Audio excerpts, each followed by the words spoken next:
So hello and welcome to my podcast, Conversations with David. I am your host, David Owasi, and on this podcast, we're really talking to accomplished professionals and entrepreneurs across the country. We're learning about what keeps them passionate, what keeps them going, and we're also talking about some of the lessons learned along the way. Now, I'm here with someone who I have huge respect and admiration for, the man, the myth, the legend himself, Leighton Healey. Why don't you introduce yourself, Leighton? Hi, David. My name is Leighton Healey. I've known David for a number of years through some of his entrepreneurial ventures, so it's a pleasure to be here. I live in Western Canada with my wife, Stephanie. We've been married for 10 years this year, so that's a real special milestone. We've got a little son named John, and I have, from just a very young age,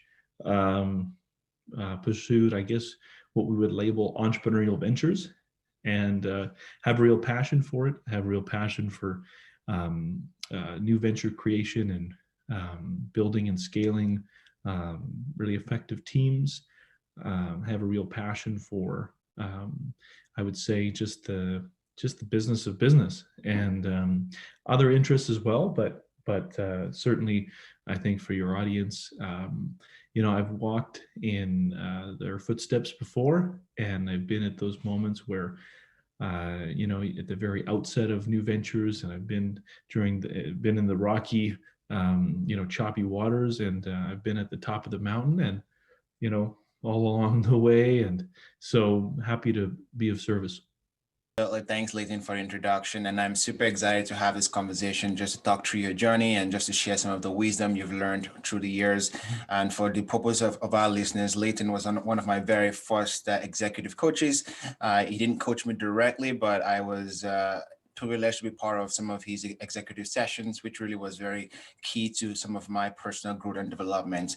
Now, I just wanted to get started, Leighton. When I got to know you, I got to know you at College Pro, but of course, prior to that, you already were steeped into entrepreneurship. Can you just kind of walk me through what got you interested in entrepreneurship in the first place? How did you get started? I think it's a good question. So, I grew up in South America. My parents worked internationally in Colombia and different parts of kind of like Central America. And so in terms of what kind of got me interested in entrepreneurship, there's probably an opportunity to define entrepreneurship. Entrepreneurship takes on multiple forms. There's some contention around, is there a distinction between, say, being a business owner or starting let's say, at a proven business model, or engaging in, say, some type of a side hustle, and is that entrepreneurship, or does entrepreneurship have really pure, unique value creation, unique venture creation? But if we were just to kind of put an umbrella over everything, David, and just say, really, an individual who puts himself in a position where their income is derived from, let's say, their own independent services or their own independent activities, or those of a team that they oversee, and ultimately, they're responsible to, eat the risk of this venture. Then I would say from a young age, I had several key influences. Probably the first one would be absolutely my family and the context that I grew up in. My parents did very important work, but it wasn't what I would say very financially well compensated work. My dad did work in the Amazon and did work in the big cities, and that work was very impactful, but it wasn't something that you do for the money. And so from a young age, if we wanted to do something, you would, you'd find a way to make a buck, whether that was, creating a proposition with our dad. When I say our dad, I have a number of siblings. And so, creating a proposition with my dad about, a value add project around the home or something like that. And that evolved over the years into multiple ventures, small ventures. You figure out, well, if I'm mowing this lawn for $5, man, if I could get 10 other guys, and so then pretty soon you got a little lawn mowing empire, and you see people handing out newspapers, and you think of new efficient ways to do that and consolidate. And you're maybe 13 years old, but looking back, you realize that you were trying to kind of monopolize on inefficiencies in an existing system. And so, yeah, from a very young age, David, I have memories. In the moment, I wouldn't have called them entrepreneurship. In fact, it wasn't until probably my second incorporated business that I even kind of learned the term entrepreneurship. I just probably had a knack for business, and I just enjoyed kind of being that kind of pioneer, explorer, kind of blazing a new trail, I suppose. So yeah, my family played a formative role. When we moved to Canada, my parents are originally farmers, two farm families from central Saskatchewan, and that had a big influence. Just that the culture. Really, few things are more entrepreneurial and risky than farming. And there's a culture around it. There's a community around it. There's a culture of work hard, but the value of family. There's a culture of independence, and yet and also I would say kind of a synergistic, almost symbiotic relationship that you form with your neighbors. There's a lot of research that was done a number of years ago about why does San Francisco, why does the kind of that Silicon Valley Bay Area work so well. And there was a book written by a gentleman called The Rainforest. And it's had a tremendous influence around the world in creating entrepreneurial hotbeds. And one of the things that it points out in that book is that one of the things that really characterized the kind of the founding, let's call it the roots of that Bay Area, was this kind of wagons west culture. This idea that you have independent family units that were motivated and were excited to blaze a new trail and move into this kind of frontier land. And yet there was danger associated with that transit. And so they were almost obliged to collaborate with fellow pioneers. And in many ways, that is kind of, I would say, almost the let's call it the cultural foundation that contributed so much to the west of the U.S. and, in fact, the west of Canada. And so those values of I would say personal responsibility, the confidence that comes from just a confidence in your own work ethic, in your own ability to kind of bet on yourself. And but then the willingness and frankly the need to interact and collaborate with others that have that same persuasion. That culture, call it that farm culture, that had a big influence on me, and it continues to have a big influence on me. I've often given a lot of thought to, perhaps that would be, a life that would fit well into, my orientation, let's call it. And in a different version of the future, I probably would have been, on the farm, progressing towards, maybe taking over the farm. But that wasn't for me. So I had decided coming out of high school that I had a sports accident. I was playing competitive sports. I don't think I was great, but I had some opportunities in one sport to pursue a scholarship, and had a big kind of pile up in a football game and broke some stuff, and had to reevaluate. And so one of the things that I was considering was the military. I had a buddy of mine had joined the reserves, and the Canadian military was signing people up. And I think that idea of, accomplishing something big and working with a team and, just probably the allure of, maybe even the structure was appealing to me at the time. And so I began to pursue that. And then actually a mentor of mine, and mentors have played a very large role in my life, David, a mentor of mine, who was, I would call him a very entrepreneurial guy, who had an influence on me, an early guy to influence my interest in real estate and commercial and residential real estate. He said, Leighton, you're kind of a business guy. You're kind of a go-getter business guy. You should go to Calgary and start a business. And I had never even thought about that. So at a young age, I kind of got this idea that I was going to go out west, Western Canada, and kind of, in a modern way, kind of, hitch my trailer, my wagon, and head west, further west, I suppose. And the result was I came out here, and just one successive business venture after another. We find ourselves on this podcast.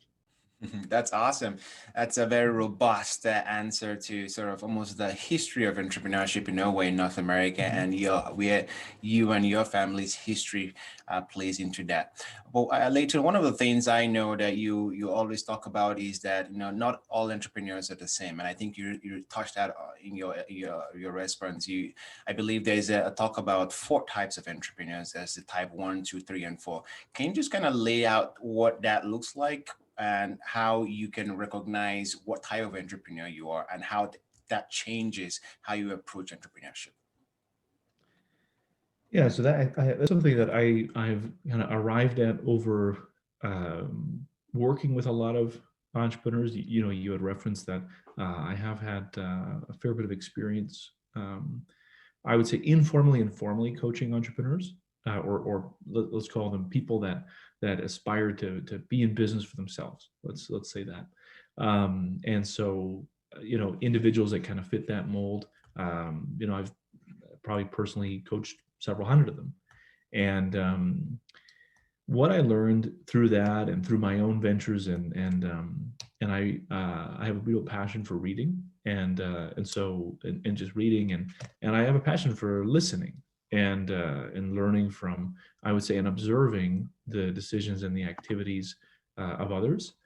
And what I've observed, and then David, I would say that over recent years, over the last 5 years or so, I've lived the last 5 years very actively in the world that a lot of people probably associate with the glamour of technology startup, kind of high tech, equity raising, San Francisco, venture capital, pioneering machine learning technology. I've kind of been living in that world.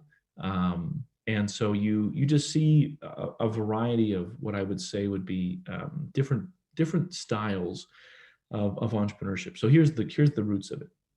The kind of the nut of the whole matter is, I've learned that I use the analogy of a pharmacy. Oftentimes people think that going into business and entrepreneurship is just like kind of going into a pharmacy where it's kind of, one drug fits all, or, maybe one prescription fits all. But that's really a very dangerous approach, what I've learned, because entrepreneurs, what they deal in is their time and their energy. And it's not just their time and their energy, it's the time and energy of their families. And, when you decide to take on a personal venture, especially if you have responsibilities like family, or even you're trying to maintain close relationships, when you make a decision to expose yourself to an element of risk, or to say an irregular schedule, a lot of people are influenced by that. A lot of people are impacted by that. And so really the reason why I say there's different types of entrepreneurs, David, isn't because I've read this somewhere. It's that I've observed it. I've observed it in the lives of others. I've observed it in myself. And really what it comes down to is that I have seen and I've experienced the danger and the damage of somebody who receives feedback, input, advice, be it through the format of a book, be it through the format of a talk, be it through the format of a podcast, that doesn't doesn't align with truly, I would say, their orientation as an entrepreneur. I'll give you a simple distinction. You know, there are people who, and I would say they represent the vast majority of business owners who, you know, if they could be making enough money to afford a comfortable home, maybe a couple vehicles, perhaps the opportunity to pursue a hobby, the opportunity to maybe travel once or twice a year with their family, that would be a very rich and rewarding life. And a lot of people listening to this are like, that's what I want. Um, well, the reality is that you don't have to expose yourself to a tremendous amount of risk and blaze an entirely new trail and break into, you know, complex food, systems or bio hacking or space exploration. You don't need to do that. Frankly, you can look across the street at the lineups coming outside that diner for this craze that your community has for brunch, and just basically copy paste and start making money and achieve that lifestyle. Whereas there are other people who, I know people that if they sold their business for $25 million, they would hang their head in shame because they would just think that was such a tremendous failure. And some people look at that, they're like, holy smokes, $25 million. And you say, well, you know, they were like a billion or bust exit oriented entrepreneur. So the reason I draw that distinction is because it's very common that a person will pick up a book, or a person will attend a talk, or a person will, you know, have a coffee with an entrepreneur that's a little bit further down the road from them and seek advice. And what I've learned is that in the same way that receiving the wrong prescription could have really disastrous impact, so receiving advice that really isn't aligned to your style of entrepreneurship, which I think could almost be characterized, David, as what success or failure looks like for you, right? And so if person who a $25 million exit would be a failure is advising person who wants two vehicles and an opportunity to go sit on the beach twice a year with his wife, well, the reality is that the advice that this exit-oriented entrepreneur would give that individual, unless they were, I would say, had really high awareness and they were really filtering their advice kind of in service to that person, which, I mean, let's be honest. I mean, most entrepreneurs, you know, they're so, you know, fried out on adrenaline that they probably don't exercise that level of I would say, restraint. But let's assume that they don't. Well, that exit-oriented entrepreneur who's doing what we would call big, you know, magnanimous, exciting things, would propose a way forward for that entrepreneur that would expose them to activities, levels of risk, strategic initiatives that, frankly, would put them in a position where they might hate their business. And they might be in a terrifying situation where it so upsets the harmony that they're seeking in their life that they just pack it in and go back to kind of work in the corporate system. Similarly, if a person is just so oriented around changing the world, and the advice of their peers is, hey man, you got to take care of your family, you got to pay that mortgage, you know, you got to bring in some bacon, you know, revenue day one. Well, the reality is that you know, if someone had given that advice to, I don't know, let's just pick a token entrepreneur, it would have been disastrous. And some of the services that we benefit from that change our lives, like, for example, you know, I think of the founding team at Skip the Dishes, you know, a bunch of your hometown boys. You know, at the end of the day, you know, had those guys said, hey, tone it back, you know, you got to have some harmony there, you know, you got to make sure that, you know, if you're not making revenue instantaneously, your business model doesn't work. And the reality is that for someone to come into them and realize that, and help them understand that there's a need to have a significant burn on their cash reserves to be able to, say, take a significant market position, to be able to establish themselves, you know, edge out a major competitor like Uber's, you know, progress into food delivery, and execute on a very aggressive strategy. And then eventually, you know, once you kind of, like a rocket ship moving into the atmosphere, you know, you hit that massive turbulence. And, every movie that we've seen about rockets leaving the earth, I've never been on a rocket, but, it's like they're like hanging on for dear life. Camera pans to the joystick shaking, for some reason there's fire outside the fuselage. I don't know why there is. I don't know anything about that. And then they get into, I would say, space, and it all calms and it all makes sense, that the let's call it the chaos makes sense. And that's, in a sense, what Skip the Dishes experienced. And and they had a tremendous exit opportunity to just eat, and they continue to grow. So I guess what I'm getting at is that I've observed that there's multiple kinds of entrepreneurs. And so let me just be very specific about what I've observed. And then if you want me to expand further, I'm happy to do so. So when you're thinking about, okay, what type of entrepreneur that am I? The point that I've been trying to make is that you need to ask this question because it influences the type of advice that you get. It influences the way that you look at the mirror and tell yourself if you are doing okay, or maybe if you need to take a different approach or work harder. And really what it comes down to, I've thought about this over the years, is how do you define success and failure? So I categorize them, they're not perfect titles, but I've come to call the first category, which occupies the minds of and the orientations of probably 95%, not an exact statistic, but the vast majority of people that go into business for themselves. And we just call them lifestyle entrepreneurs. These are individuals who are building a business where when you think of things like, the end and the means, right? So, the end represents where I'm, the what I'm trying to achieve, and the means is how I get there. Okay. So someone who's a lifestyle entrepreneur is someone who they really want to have the end and the means at the same time. I'll run this small diner, I'll run this marketing firm because I want to be able to create a lifestyle now. And that's for me, it's that balance that really makes it worth it for me. That's the vast majority of entrepreneurs or business owners, depending on how you want to title people.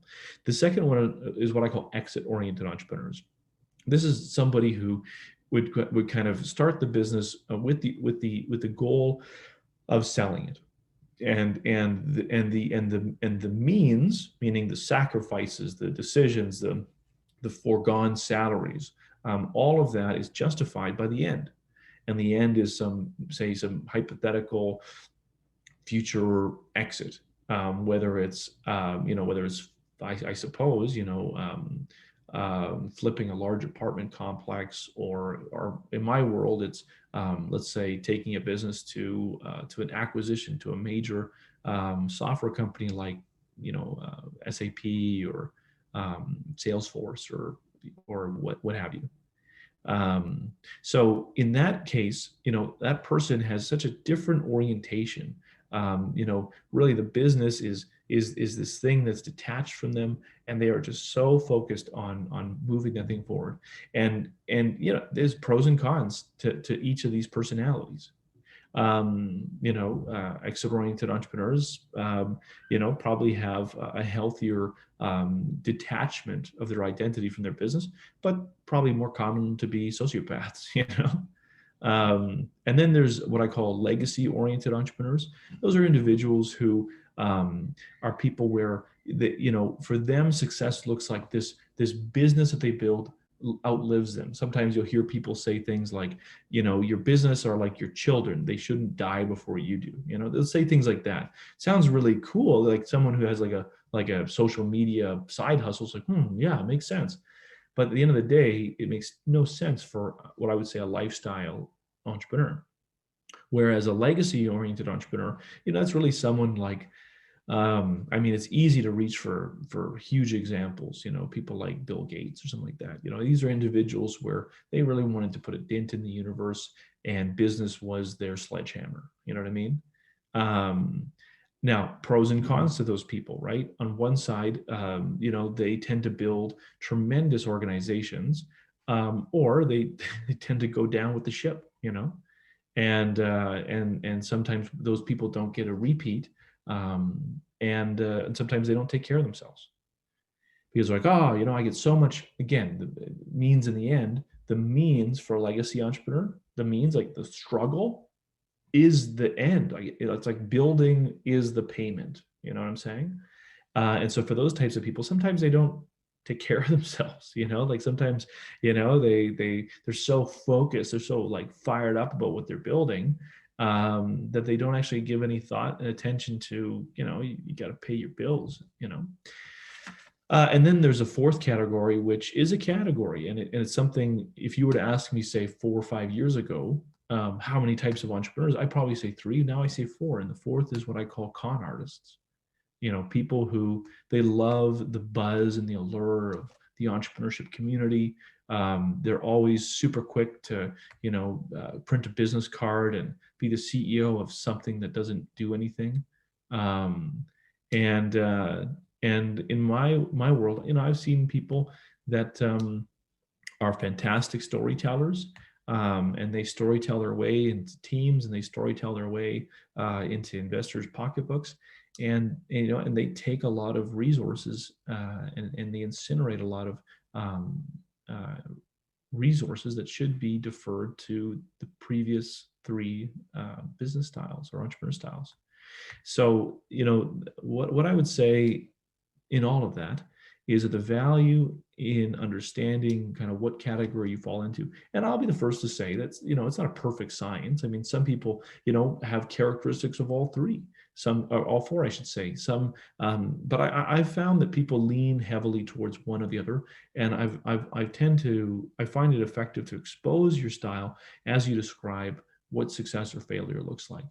And as you see some people that have, you know, almost what seems abnormal risk tolerance, versus someone who has extremely high, you know, or like no risk tolerance, or a person where satisfaction for them is just is a lot more attainable than someone who needs, you know, jets and private islands and, you know, and whatever else, right? I mean, frankly, um, I meet I meet a lot of lifestyle entrepreneurs who dream of being, you know, legacy and exit entrepreneurs at the end of their rainbows. But it's funny, I've stood at the end of the rainbow, as or with kind of exit legacy entrepreneurs, um, who sometimes, you know, wish they had just chosen a simpler way, you know. So it's interesting. So I don't know if that's what you had in mind or if that's valuable, but that's what I've learned over the years. Absolutely. Yeah, I think that was just profound, just listening to the analysis on all of those. But one of the things I really picked on it is really asking yourself the question, you know, what is success and failure? What does that look like for you? And coming from a place of self-awareness to really understand what type of entrepreneur you are. And we'll talk about your own experience at Bootkik and KnowHow shortly. But I'm just very curious to get your take on the role of emotional intelligence, which is, you know, that self-awareness, self-regulation, and really understanding where you are to decide how you want to pursue your entrepreneurship venture. Now, you're someone who, of course, I learned the whole idea of soft skills and to some extent emotional intelligence from, you know, your training sessions. What would you say is a place of those skills to any entrepreneur in those categories? Um, yeah. So when, you know, when Daniel Goleman probably was the first that we assigned kind of the popularized ideas of what we now call emotional intelligence or soft skills or things like that. You know, really what he was after was uh, asking the question, what you know, what really drives success in the workplace and success in career progression. And what I recall faintly from his work, which I believe started as a maybe an article in the HBR, and then it kind of moved into a book, and I think he was able to build a real great career on it. You know, kind of like a, you know, yeah. So at the end of the day, he spent a lot of time looking at what really kind of defines success, particularly in the workplace, and he observed that it was that ability to connect, and I would say kind of win with people. And as you know, for the time being, you know, we don't have that many automated I would say, robotic tasks in our workplaces. For the time being, absolutely. I mean, the ability to win with people is a clear distinguishing quality for people who aspire to have influence, who aspire to have, I would say, the ability to oversee people, and probably the ability to interact with I would call like the front end of the business, which is like, the customer and the market and things like that. In terms of, how that is required or necessary for entrepreneurship, I think it really comes down to the business model, David. I currently live in the software world. There's a kind of a classic software startup, trinity, that people call the hacker, the hustler, and the hipster, right? And there's actually a fair bit of merit to that. A good founding team has someone who can basically they're kind of a full stack. They can build the code. Someone who really, some people think it's a creative person, which they are, but they're really more of what we call a product designer. Someone who understands product methodology. And if they have a marketing and design bent, fantastic. And then finally, someone who is really that, let's call it that salesperson, that kind of visionary strategist or whatnot. Not that the others can't have vision, but it just tends to be kind of a mix. What I would say is that, to launch a venture, the type of person that tends to gravitate towards that hacker, that really, I would say, robust, math-based, systems-based thinking person, tends not to be someone who just, exudes soft skills. And frankly, they can do pretty well in their career without soft skills, up until a certain point where they actually decide that, we want to build a team around this person. And now they have to actually begin to, win with people, let's call it, or let's say accomplish things through people. Or they have a particular idea or point to make, and they need to communicate that in a way that isn't, ones and zeros, right? Not that developers code in ones and zeros, but that's kind of what I'm saying. Whereas someone who's, let's call it that more product kind of hipster person, really their role is to be talking to the person experiencing the pain and really understanding how they can craft a product or service or solution to address those pains. And then, so that individual certainly needs some soft skills. That individual certainly needs to have the ability, to listen, to be able to empathize. Empathy is a big component. And I would say a lot of companies, especially new ventures, the inability to empathize with a prospective consumer base breeds, frankly, I would say it's a recipe for disaster. There's a lot of tremendous literature, a lot of tremendous books, I should say, that have come out in recent years. Now that we've seen so many of these successful tech companies go through some type of a liquidity event, and now the founders are kind of, let's say, contributing back with their blogs, their podcasts, their hindsight 2020, reflections on what worked, where before, they were just, kind of like the story of Bill Gates. They were just like, eating Tang at 3 a.m. and just like coding their brains out, you know what I mean?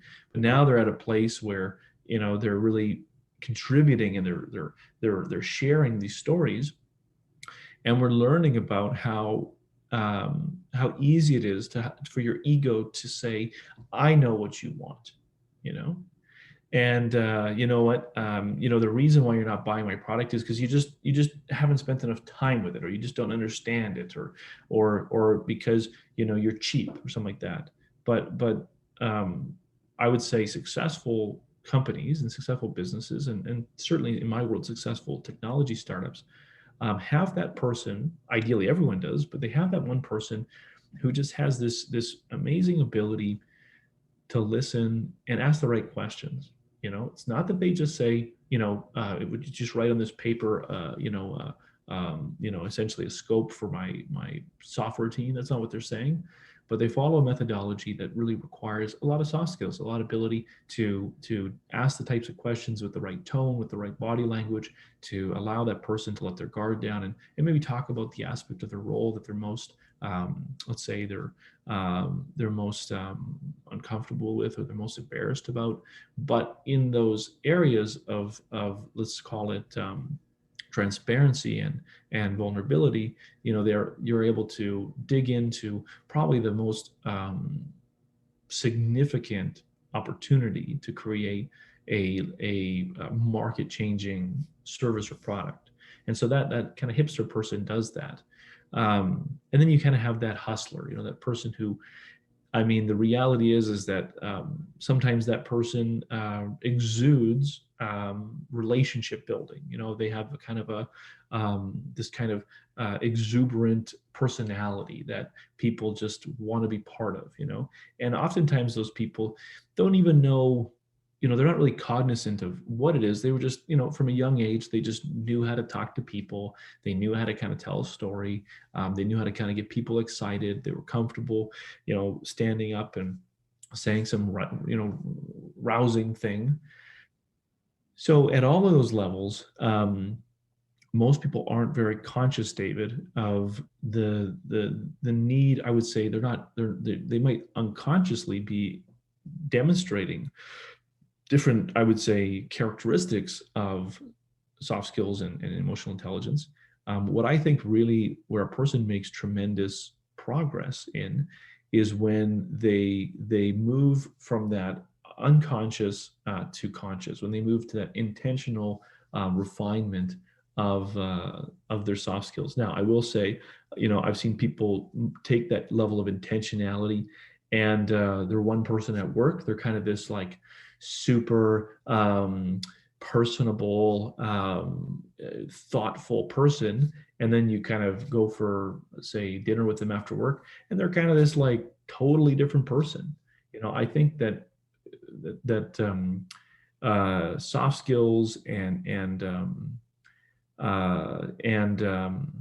emotional intelligence, where I've seen it stick and I've seen it have a tremendous impact in startups and in business ventures, is when it goes beyond what I would say just a notion or just a tactic or just a tool in their tool belt, David. Because oftentimes the mistake that people make when they're working on themselves or working on others is that they try to modify behavior. And when you try to modify behavior, David, you'll only go so far. And when a person shifts from, I would say calm and orderly activity to fight or flight, they will unconsciously return to really entrenched neural pathways, and they will go back to the way that they do things when they're stressed and really, let's say, fearful, or maybe they're actually quite angry about something, or they're poorly rested. So this is what I've learned about soft skills and emotional intelligence. I think is maybe, I don't know if it's unique, but I think that it's maybe something that I didn't think about years ago when I first, began highlighting Daniel Goleman's books. And that is that a focus on modifying behavior is really focusing on the symptoms, and it's not on the root. And you really have to modify a person's beliefs, because beliefs ultimately influence what comes out of a person. There's an old proverb that says, out of the heart the mouth speaks, and the heart in kind of ancient wisdom literature, it does. It's not like there was like this your arteries start talking. I mean, it's a silly. It's the heart was this concept. Really, what the heart was a concept was for that portion of the human mind, which philosophers would agree that we don't know, like, what the heck is the mind, but that portion of the mind, it's not the heart, it's not the brain, it's the mind that is responsible for show up in the world and how we make decisions and how we receive inputs and then command outputs. And so, what that proverb is saying is it's saying that, when a person is, at their best or their worst, what comes out of their mouth ultimately stems from beliefs. And so if you want somebody to really have the types of emotional intelligence, the types of soft skills, David, that I think will stand up with the reality of new venture creation, which is stressful, which is malnourished, which is often poorly rested, it has to go beyond just, let's call it etiquette. You know what I'm saying? And you have to genuinely believe that that the needs of others are more, at least equally important as yours. That actually, when people say listening with a quiet mind, um, that only makes sense. If a person who's listening with a quiet mind because they're looking for a promotion, I mean, that actually, I would say, is probably just as bad of a motivation as it is just barking your ideas across the room and not listening to anybody. But a person who listens with a quiet mind because they genuinely believe that that person across from them is valuable and they have worth, and if they're in that room, it's obviously because they did a lot of things to get them there, and the ability to listen. And as you're listening, when you start to feel those beliefs boil up, that I need to be heard here, that a person, I think a person that really has a handle on what I would almost call sustainable soft skills is someone who looks across and kind of in their mind says, just wait, this person matters, right? So absolutely, I mean, a person that has what I would call weaponized soft skills, can go far in life. Um, I would say bit of a phony. I'd question their intentions, but a person who has really done the tough work of looking at some of the beliefs that influence the behaviors that manifest in their life and in their conduct, and they say, you know what, maybe a life of selfishness it's not about, is it a recipe for success? Maybe it's actually maybe that's not the right way to live, right? And so when that begins to influence your beliefs, and it really changes how you believe and how you think. I mean, that really waterfalls down into what you say and what you do, and how you receive inputs. And I think that has a lot of influence on entrepreneurs. And sometimes it's hard to kind of drill that into the mind of a aspiring young pioneer, who let's say grew up and there wasn't always something in the cupboards, and they really just do not want to have that experience again. I respect that. But over time, especially as you begin to become more responsible for people, as your decisions impact, a service or product that maybe your clients really rely on, I think that you've got to dig a little deeper. Certainly. And I definitely, yeah, that's such a profound perspective, not just on emotional intelligence and soft skills helping you, but also just digging through and understanding the core motivation of why you're using those skills. Well, time is gone here, but just one last question before I let you go. We've not talked about your experience with Bootkik and KnowHow and just the whole world of venture creation. You've been in that world for the last 5 or so years. What would you say has been sort of your learnings or the experience for the last 5 years in this world you've been in? Yeah, no. So today, I lead a software company called Manifest Labs. We've got we've had a few products in the market. The two that you referred to, one Bootkik, was a consumer platform. We would kind of position it between YouTube and Pinterest. It was a tool in which people, largely thought leaders, could provide their audiences or their listeners or their readers with step-by-step action that would then kind of move into almost like a CRM, to be able to really monitor their impact, but also identify prospective clients and prospective customers. That product really, for a variety of reasons, just did not make it, and so we've kind of shelved that product. We'll come back to it perhaps at another time. Achieved some great milestones with that product, some awards. We're able to raise capital for that. But really, the greatest thing that Bootkik did is it allowed us to identify the opportunity to build a new product called KnowHow. And so KnowHow is our primary focus today. We are working with some amazing customers. Our customers are US based, professional blue collar service companies that are really trying to tackle very complicated work in a very complex, heavily regulated environment that requires enormous oversight as work is largely completed through insurance claims. And so the ability to complete work efficiently across workforces that often maybe don't have long tenures, and so there's often a need to retrain on remote locations with dispersed staff, where the majority of our clients have multilingual workforces, where maybe they can hear an instruction in English, but the reality is if they're going to read a standard or a workflow or understand, let's say, clear instruction, if they have to read it, definitely strong preference for their native language.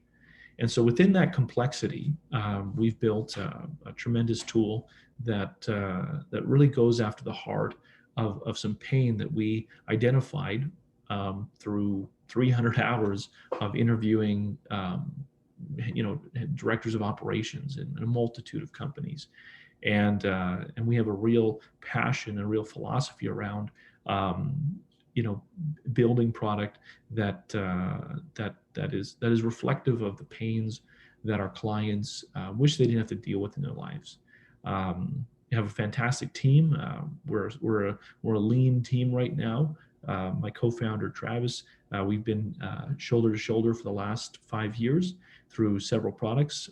We have a brilliant VP of engineering, a fantastic person leads our customer success.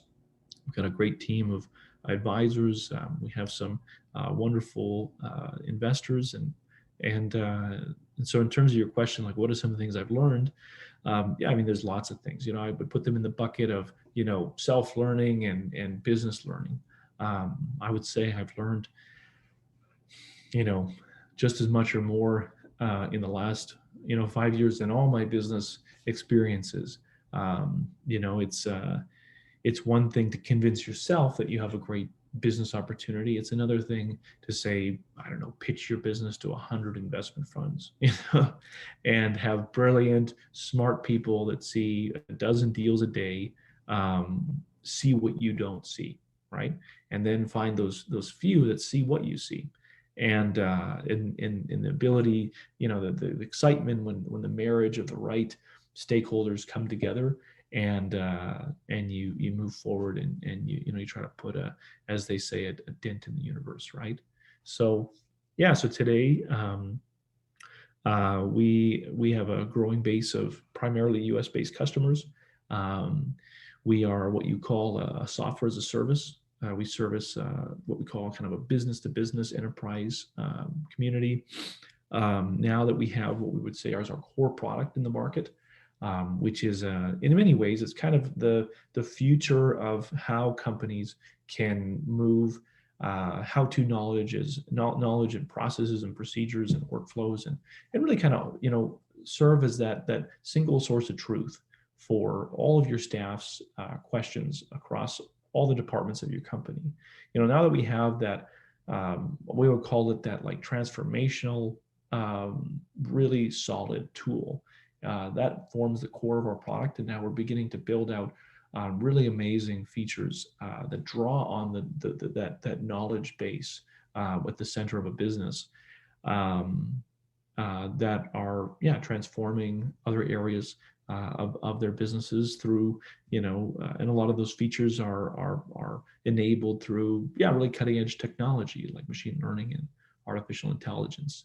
But ultimately, our clients, they don't care about terms like that. What they care about is, how is this going to help me make, maintain more margin? How is this going to help me get more capacity out of my managers? How is this going to help me, frankly, go home and have some peace with my spouse and kids, and not have my phone blowing up because I'm the only person who knows how to do anything. That's really what we're passionate about, is how do we go after some of those priorities for our clients. And we're fortunate that a rising cohort of them are seeing our sincere desire to solve those problems, and they're coming on board.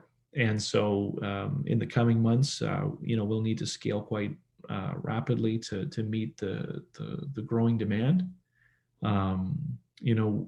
There's something that businesses experience. There's a quote from a popular coach who says, there's a difference between just like anxiety and pressure. Pressure is really, and I'm paraphrasing, but it's the product of just hard work and discipline.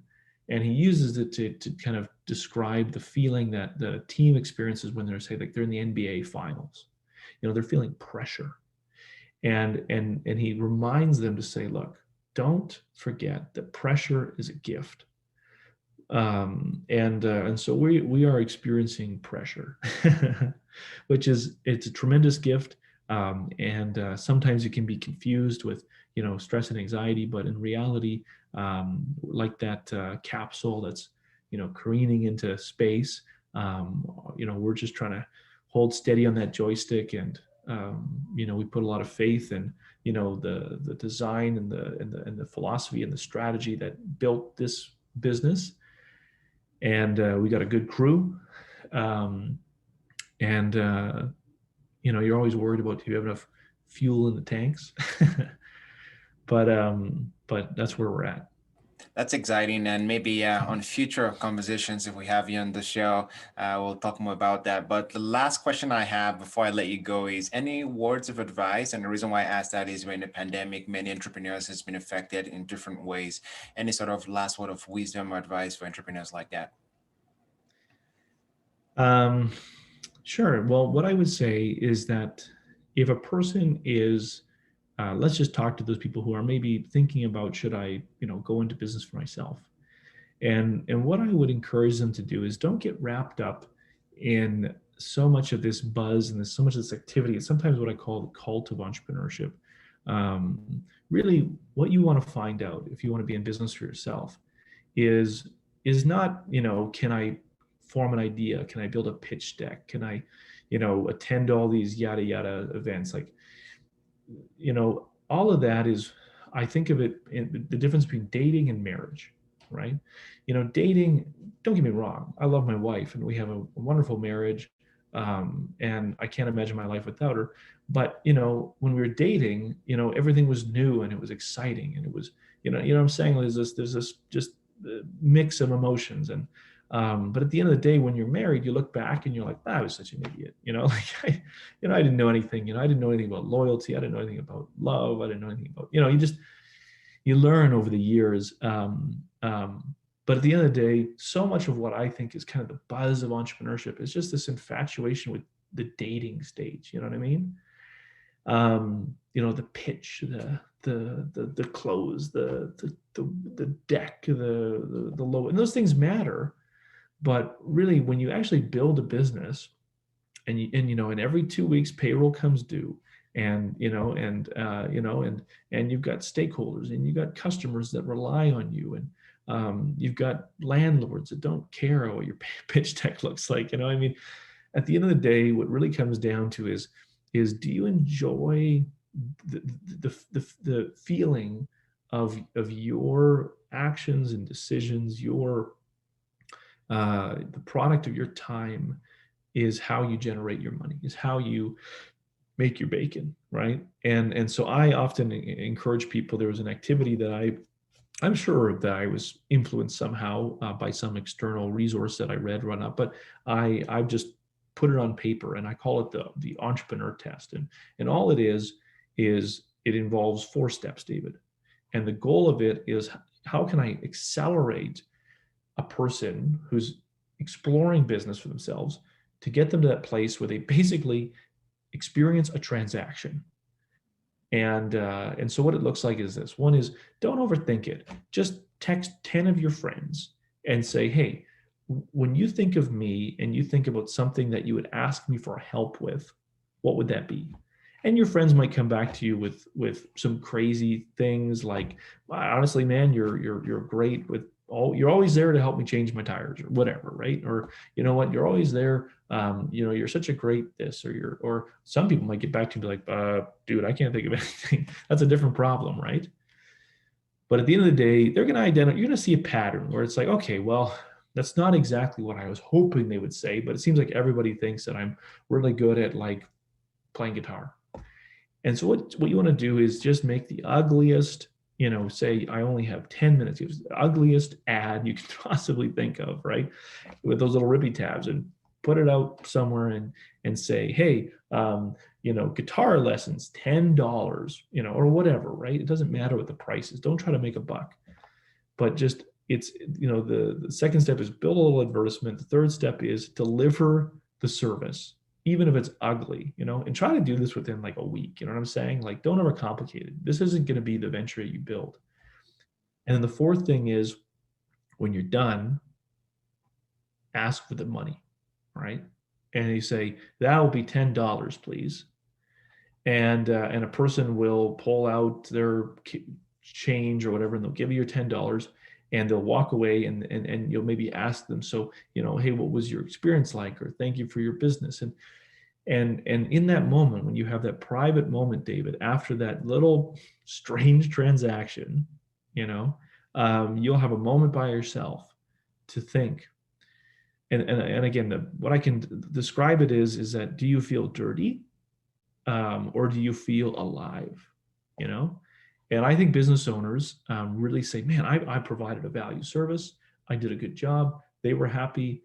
They saw value enough to exchange some type of currency, and now the fruit of my labor has put this money in my pocket. um, you know and the ability to just experience that quickly, in many ways. I'm not saying that's all of business, but so much of business is that ability to realize that now you are the one sending the bill, sending the invoice. And I meet so many people that love coaching or love baking or whatnot. And when you look at their accounts receivable, it's out of control. And they forget that, being in business is sending a bill. You know what I mean?